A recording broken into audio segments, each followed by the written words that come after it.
So, for today's episode, we are going to be talking about something I did last year, October 2018. I actually went to Manila and I had the opportunity to visit one of the most renowned aviculturists in the Philippines, Tita Nora de la Paz. I got to know about her when I saw Mikey Bustos' vlog and when he was giving a tour as to where Ligaya, his Congo African grey, comes from. And what I can get from this experience is that Tita Nora really has a wonderful way of doing things, and her aviary is just really clean and organized. And I'm looking forward to showing you guys what I was able to experience. For me, it was like going to a Disneyland, but for bird lovers. Everything there was just a wonderful experience. And if there's one thing that I regret not staying longer. I knew I could have had seen more of it and really enjoyed it, but later that day I had to fly back to Cebu. So there's not much I can tell you.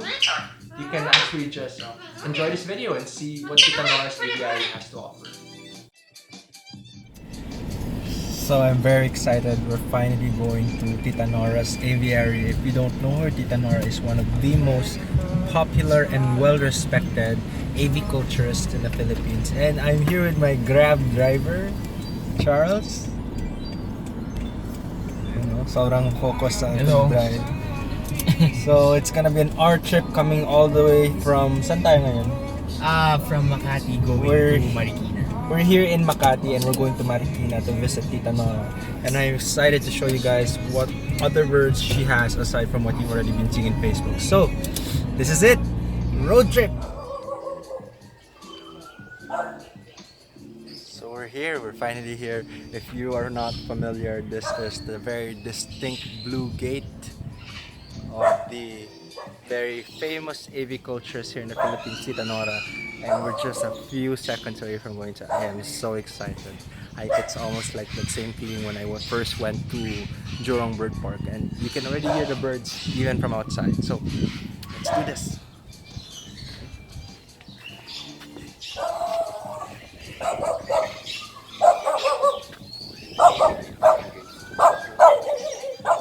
Hi!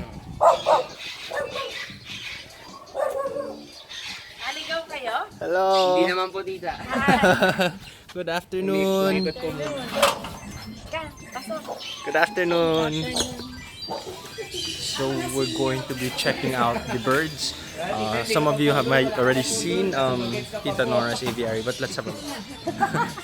Alam mo naman ako camera shy. Ako, tita, ako din po. Camera siya, pero naisama ko kanina.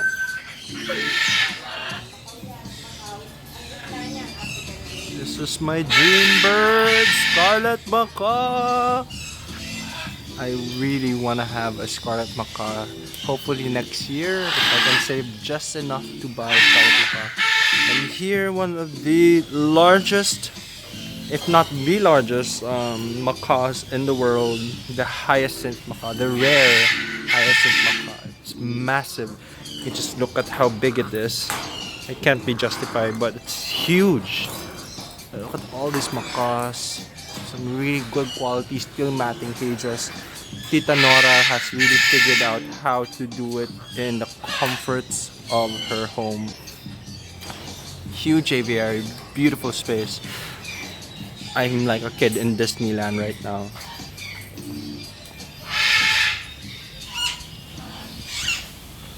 We got this is a Congo African grey.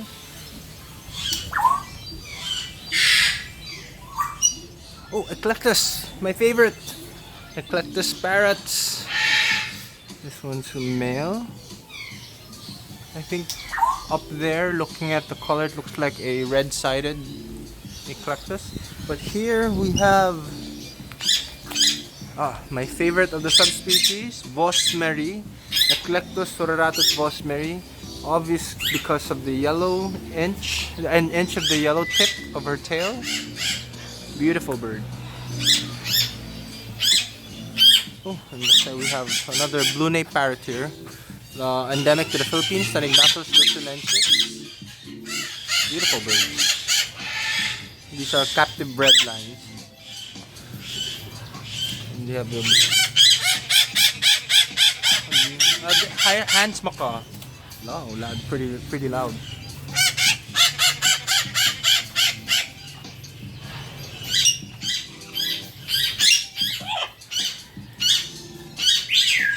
Nice, beautiful scarlet maka.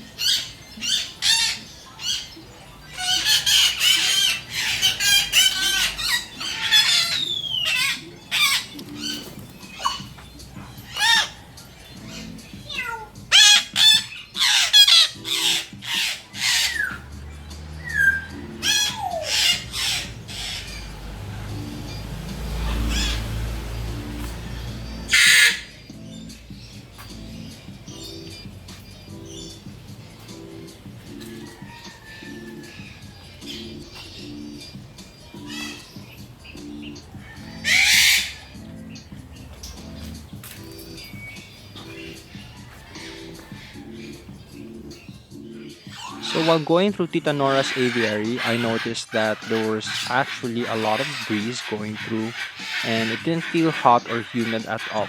And I think this is because of the trees and the plants around us, especially bamboo.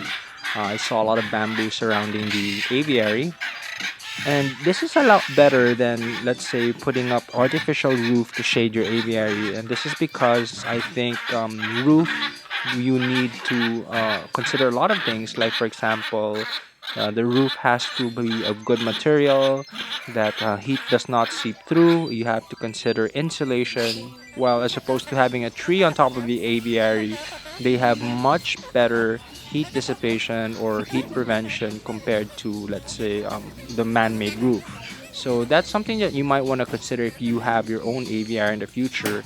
If you have enough space to put up a tree or a nice growing tree, that would greatly help in giving your birds the natural shade that they deserve.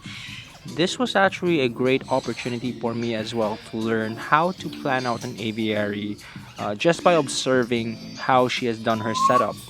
And you can see that the cages are made of good quality screen right there, and you can also see that some of these cages, especially for the medium-sized birds, are actually elevated. And I don't know if you know this, but on the sides of the aviary, the cages actually have a portion where the keeper can just pull out the food bowls, and that's where you can change or refill the dishes.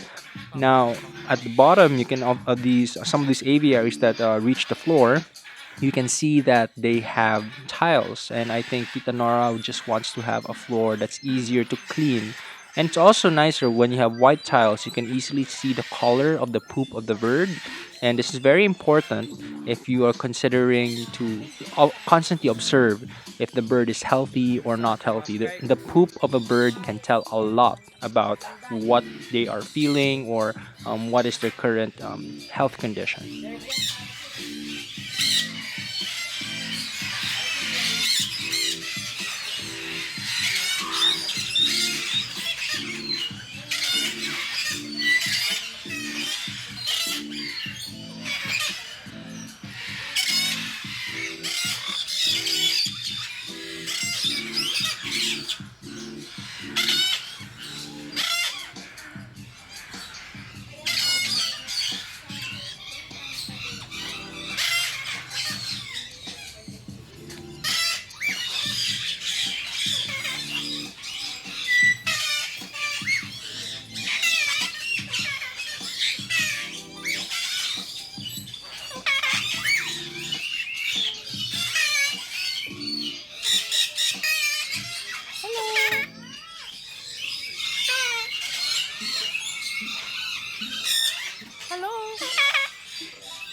when did you start keeping birds? year 2000, ano lang ako, hobby-hobby lang. Hobby-hobby lang. Oo, yun, nag-start ako ng mga naging-handfeed, Pero ano yung first birds mo? African Grey, Scarlet, Blue and Gold. Wow. And then, paano mo na-decide? So, galing sa hand feeding, why did you decide na mag-breed ka na? Si Mr. Dios. Sabi niya, bili ka ng sa kanya, ng mga baby. Bakit hindi ikaw ang mag-produce ng baby? Ikaw ang mag-breed para hindi ka nabili ng bili, ikaw na nagpo-produce. Mas iba ang feeling kung nakaka-produce ka. Year 2005. 2005 nag-start ka na mag-breed. So, wow. 18 years of aviculture, ha?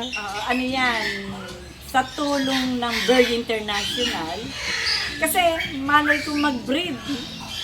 Dati lang akong breeder ng mga aso, pusa, pero sa ibon, wala akong alam. Pero nagiging choice destination ka na sa mga aviculturist, tita. I mean, if someone wants to see the birds at Tita Nora, talagang choice destination ka ngayon, eh. Lahat naman yan galing ng Bird International. Alam naman nila na But you have a quality parrots yan. But you have a very impressive collection, ha? Very impressive collection.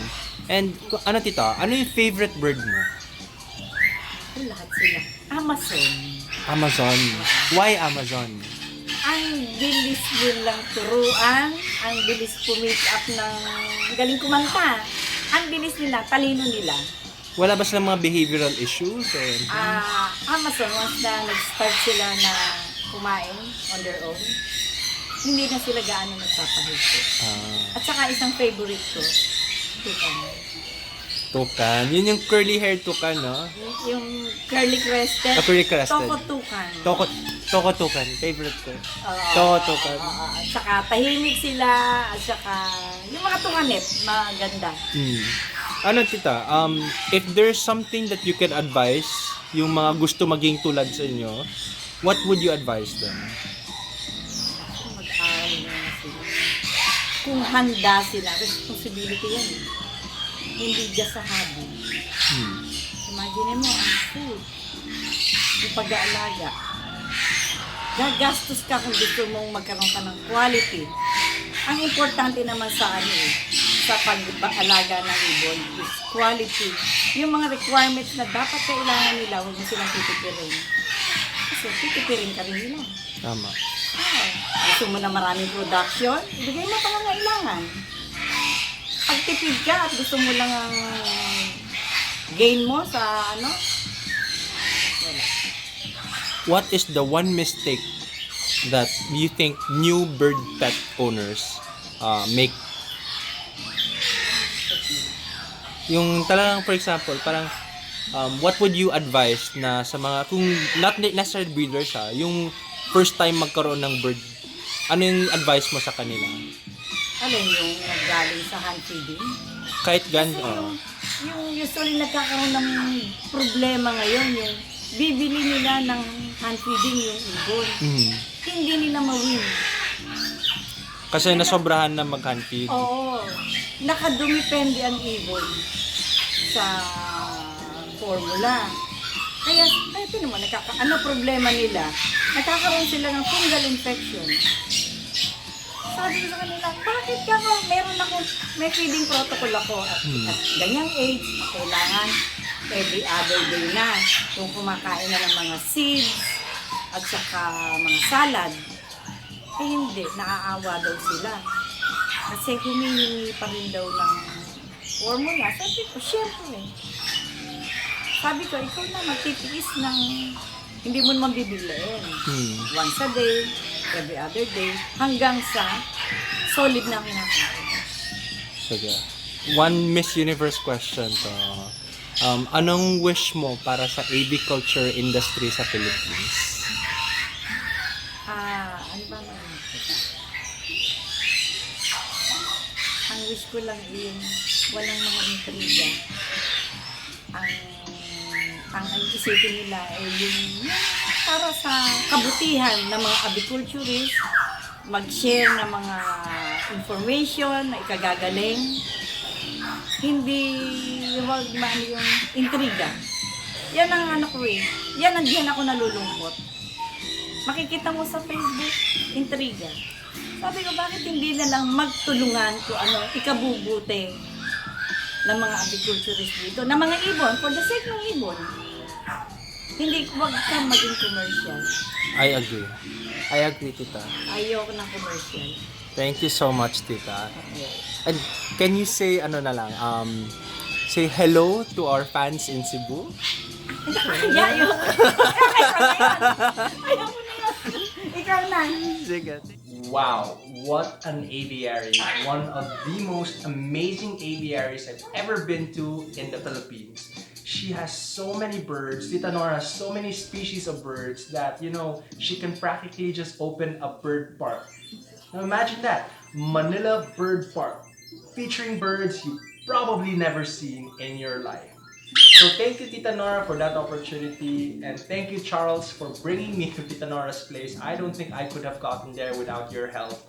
And I hope you guys also learned a thing or two from the things that she has said in her interview. There's a lot to learn from, and I am trying to shoot this episode while everyone's just flying around. I hope you guys enjoyed this episode. And if you're wondering, this shirt is actually not for sale. I bought this from Bangkok. However, if you're going to follow our Facebook, Instagram, and Twitter, we might be selling designs, something similar to this.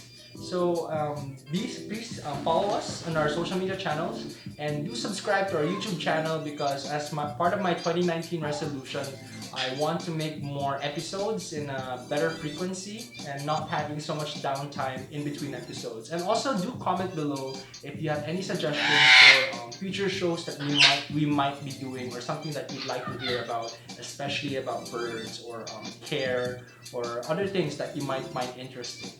See you guys again in our next episode of Birds of Cebu.